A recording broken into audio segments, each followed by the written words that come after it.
जनाब अनवर मंसूर खान साहब, मैंने 8 मई 2021 को आपको एक खत लिखा था और आपसे मुतालबा किया था कि आपने यूट्यूब पर अपने इंटरव्यूज में मेरे मुतालिक जो झूठ और अधूरे सच फैलाए, इन्हें वापस लें।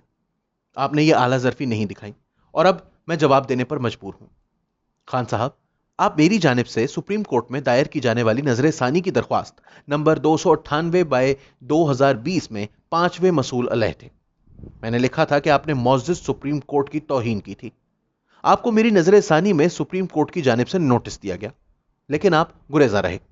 अगर आपके पास कहने को इतना कुछ था तो आपने अदालत में मेरा सामना क्यों नहीं किया? आपने अदालत में मुझ पर इल्जामात क्यों नहीं लगाए?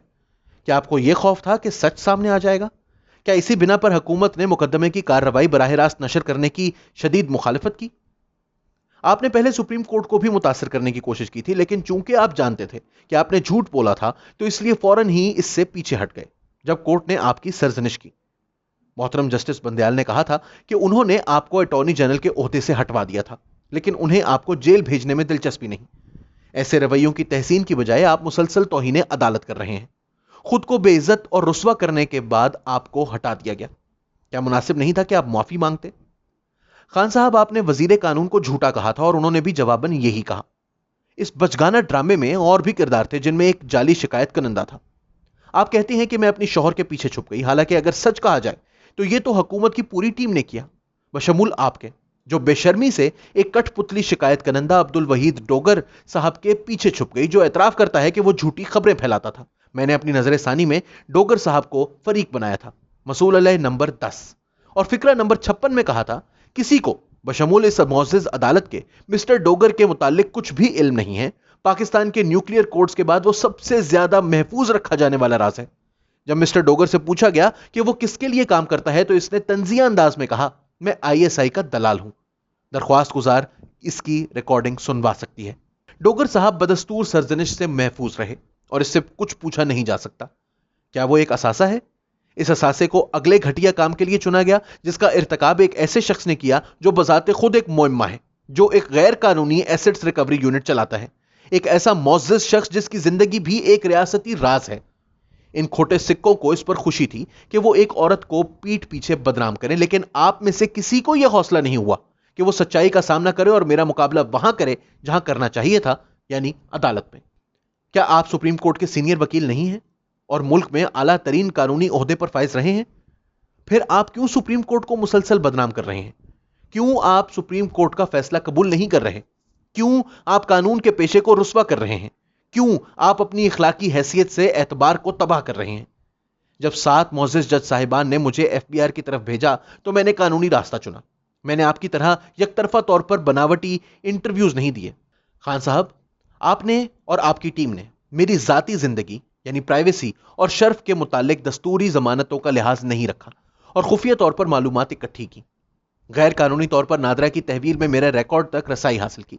बेईमानी के जरिए एफआईए से मेरे पासपोर्ट और सफर के मुतालिक तफसीलात हासिल की।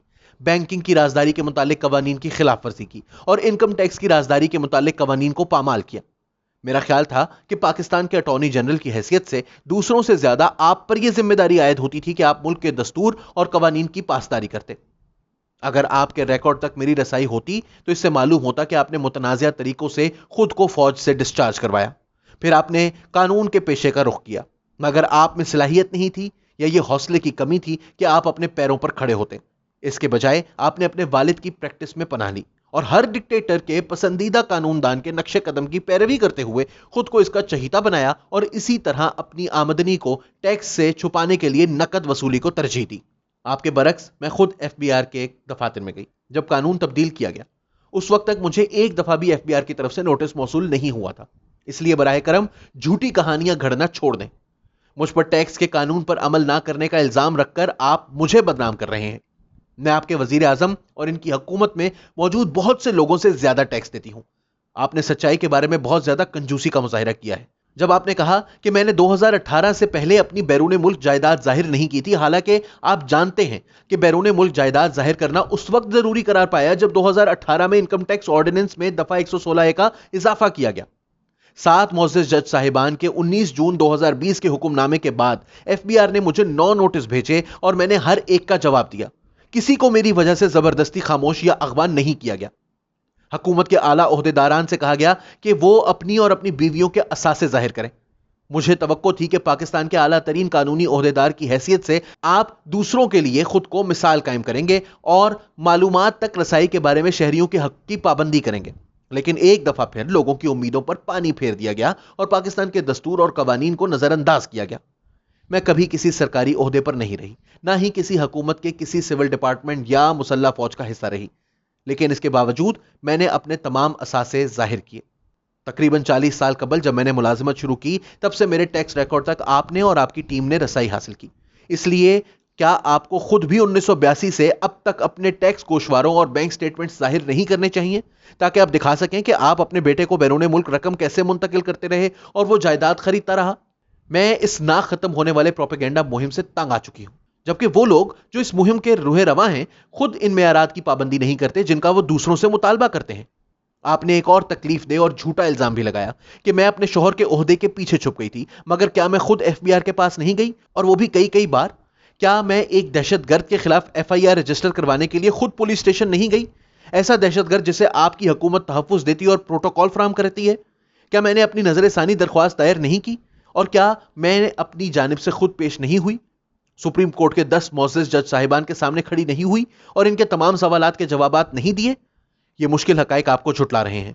मैं आपसे दरख्वास्त करती हूं कि बराहे करम पहले से तयशुदा यकतरफा इंटरव्यूज के जरिए झूठ फैलाना बंद करें।